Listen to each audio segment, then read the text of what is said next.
So there is some stuff that we need to talk about when it comes to the time frame of a second stimulus check, and also, is $1,200 even enough? Those are a couple of things I want to address in today's video. But first off, I just want to say there's been a lot of talk about an extra stimulus check, and so many people are still out of work. So many people are still struggling. Bills are piling up, and we need more money. We need additional stimulus. But is it coming? Well, I'm going to answer that in today's video by talking about the time frame. A Senator, Jerry Moran, okay, he did an interview on CNBC, and I want to address what he talked about, what he said, and try to dissect this information and give it to you in the best way possible. Now, before I get into the time frame of when we might see a second stimulus check and when phase 4 might actually pass, okay, phase 4 of the stimulus plan. We went through phase 1, phase 2, phase 3, phase 3.5. Now we're on to phase 4. This has already been approved by the House, hasn't been approved by the Senate. I doubt it will be. Okay, I doubt it will pass as is through the Senate. Okay, it's going to need to be changed, modified. They're going to negotiate, and then we'll see what happens from there. But is a $1,200 stimulus check, is that enough? Okay, is that enough to get you and your family through this pandemic? Is it? Okay, answer that down in the comment section below. What is it? How much money would you need? A one-time payment. How much money would you need in order to get you through this pandemic? Because chances are you're out of work. Chances are you've been affected in more ways than just one. So let me know down in the comment section below. How have you been affected, and how much money would you need to get you through this pandemic? And take into consideration, we don't know when this pandemic, when this state of emergency is going to pass. Okay, so let me know down in the comment section below. Is $1,200 enough? Now, before you answer that, and I understand some of you may have not received your initial $1,200 stimulus check, and I get it. The IRS is still sending out checks, so hopefully you get yours today. If not today, hopefully within the next few days, right? But let me show you something. Let's jump in the computer. I want to show you right now why I feel $1,200 just isn't enough. This right here is the median rent nationwide from a website called Abodo. Okay, now this website is showing the 2019 annual report. It says right here, nationally, 1 and 2 bedroom 2018 rents rose steadily, faltered in the third quarter, and then trended higher. The national median rent for one bedrooms rose 4.1%, ending the year at $1,078. Rents for 2-bedroom apartments stood at $1,343 in December, reflecting a solid 5.5% gain. Right? So let's go look down at this chart. You can see it right here. Okay, the 2019 national median rent. Okay, so if we look off that, okay, and go off these numbers, let's just say most people need a 2-bedroom apartment. If that is $1,300, we'll just say $1,300, just flat number, $1,300. Okay, is that enough if we're getting a $1,200 stimulus check? Is that enough to cover rent? A national median. Okay, the median rent nationwide is $1,343. Is $1,200 enough? And that's, in my opinion, no. That's not. Okay, that's not enough. That's not even near enough. Because not only can you not afford to pay your rent for the month, you obviously can't afford to buy food, put food on the table. Okay, you can't afford the other luxuries like heat and electricity. Can't afford Netflix. Okay, not like you need it, but can't afford it. All right, so is $1,200 enough? No, it's not. It's not even close. Now, I wanted to show you this for one main reason, and that main reason is currently in the HEROES Act, the bill that is being proposed currently and is sitting at the desk of the Senate, is there will be an additional $1,200 stimulus check.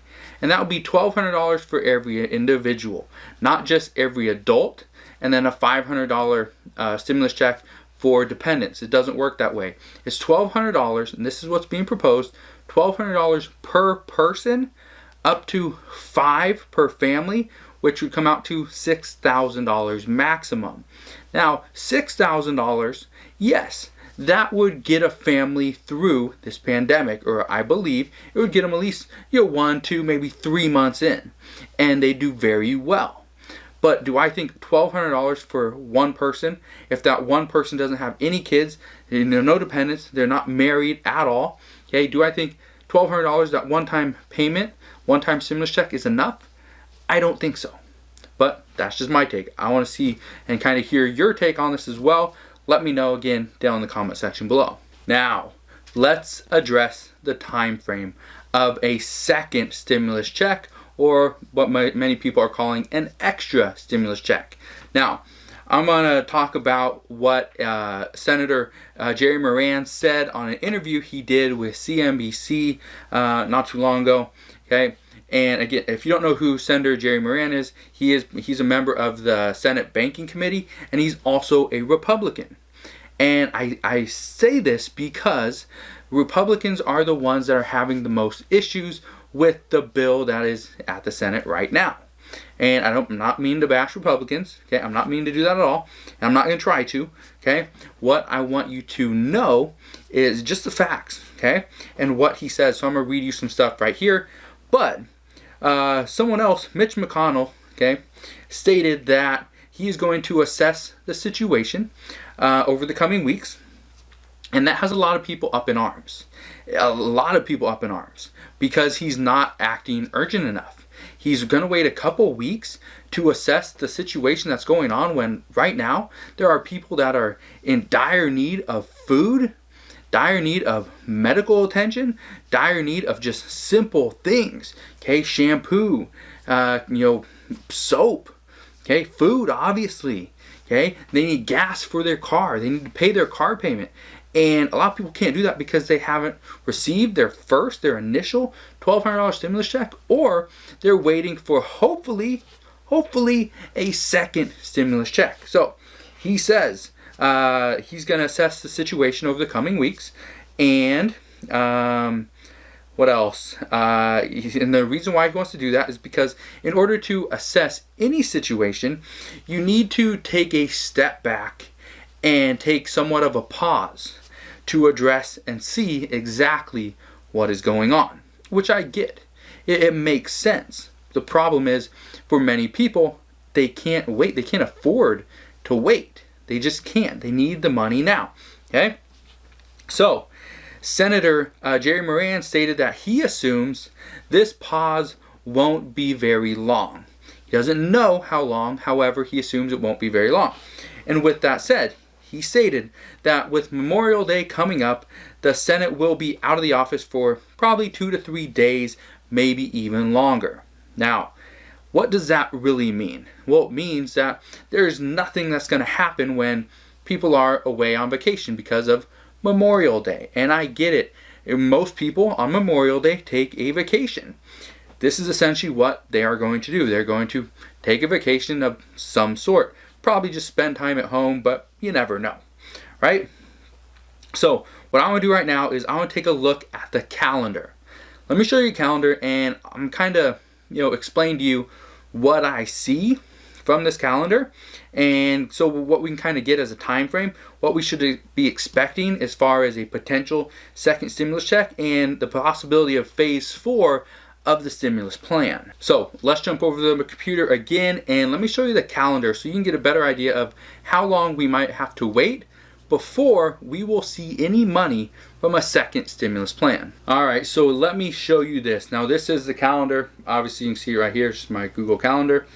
What I can see right here, so this is where we're at right now. Okay, it's May 19th. I'm actually shooting this May 19th. It's 11:30 at night, and I'm shooting this video. Now, the reason why I want to show you this calendar is simple.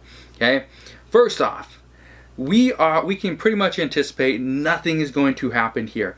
Maybe, okay, right here, Wednesday the 20th. So you can these ones right here. Okay, I'm just gonna leave it like that. Okay, I'm just gonna write maybe. There we go. Okay, maybe what happens right here is the Senate might do some initial negotiations Probably not.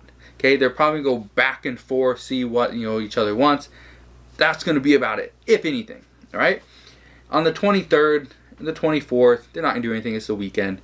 We know Memorial Day, they are not going to work. They're going to be off on vacation, just like Jerry Moran said. Senator Jerry Moran, he said they're going to take probably 2 to 3 days off, right? So 2 to 3 days off. They're going to take off Memorial Day. Obviously, I think everybody will. And then the 26th would be day 2, right? So the third day would be the 27th. So that means right here, okay, possible, there we go. Negotiations, I'm just going to write it like that. They will possibly negotiate those 2 days with a very small possibility they would negotiate on the 30th and the 31st, which is a weekend, right? They take these days off, they better spend their weekend negotiating and putting something through. So what that means is chances are the bill, their negotiations, they would probably come up with something probably these couple days right here. I'm just put solution. If I can type, okay, solution. They will come to some type of solution, some type of agreement, probably the 1st or 2nd day of June. Awesome. Now, here's the problem, okay? It's going to take about 3 days to get back in front of the House. Now, you're probably thinking, why would they need to go back in front of the House? The reason why is because the House passed the bill initially, which is great. So as long as there's no changes, if there's one change, even one small change to this bill, it has to go back to the House, okay, for another voting session, right? And I don't think there's going to be, it's going to work as is. This is obviously, they've already stated it's dead on arrival. They talked about it a little bit, and it's not going to pass as is. There needs to be a huge overhaul of this, okay? And so because of that, there's going to be negotiations. Because of the negotiations, it has to go back to the House after they come up with a solution, which means at the earliest, it's going to get in front of the House. It's going to be Friday. I'd say Friday the 5th. It could potentially be Thursday the 4th, okay? So we'll just put in front of House right here, okay? This is what's going to be in front of the House. So the House would need to approve this bill again, right? So now we're already into June 5th. So let's go over to June, right? And we're in front of the House. So now, if we were to actually get a stimulus check in hand, whether it's direct deposit, which it would need to be direct deposit to get as fast as possible, that means we're looking somewhere here. Deposit payments, right? So we're looking somewhere here, the middle of June. And so what this means is we don't have a great Father's Day, okay? But what this means is people that are getting checks by mail, some of the people are going to be getting their first check somewhere around here, somewhere in the first week or two of June. And so that means the second payment, second paper check that they may get might be sometime in July. All right? So when I say that the time frame, I seriously mean this is the time frame. We're looking somewhere the middle to end of June. Not even the first week or two. I initially was thinking hopefully the first week or two we would have some type of check in hand. It would be passed, hopefully June 1st. Everything's good to go. But that's not the case. That's not what's going to happen. And it's very clear based on what Senator Jerry Moran said, and even what Mitch McConnell stated, is that we're not going to have any resolution. We're here now. They're going to maybe go back and forth, do some seeing as to what's going on, again, that wait and see approach. But chances are they're not going to do anything, definitely not till after Memorial Day. Probably into June is when they're really going to start to assess what's going on. So that means not only would we not receive anything from June 15th to the 19th that week, it would probably be pushed back to the 22nd, maybe even the 29th, and possibly into July. So just consider that. I know this is tough to hear, but it's the truth. we might be waiting a long time in most people's eyes to see a second stimulus check. Now, don't go anywhere just yet. The video is pretty much over. However, I don't want you to go anywhere because I want to help you make some more money. So what I want you to do is watch that video right there where I show you 5 ways to make $1,000 per week while quarantined. So if you're stuck at home, you can't go to your job, maybe your job is not there, you've been laid off, the business closed for whatever reason, if you need help making money, that's what I do on this channel. Not only do I want to help and address the stimulus check, questions and concerns, I also want to help you make money because that's what I do. That's my expertise. So if you have any questions whatsoever on how to make money from home online, let me know. Ask your questions down in the comment section below. But if you enjoyed today's video and you learned something and you got your questions answered, make sure you smash that thumbs up button as it just helps out the video. Also subscribe if you want more videos on not only how to save money, but also make more money. Okay? Subscribe down, use the link down below, and also come back for the next one because I'd love to see you. But hopefully you enjoyed it, and I'll see you guys on the next one.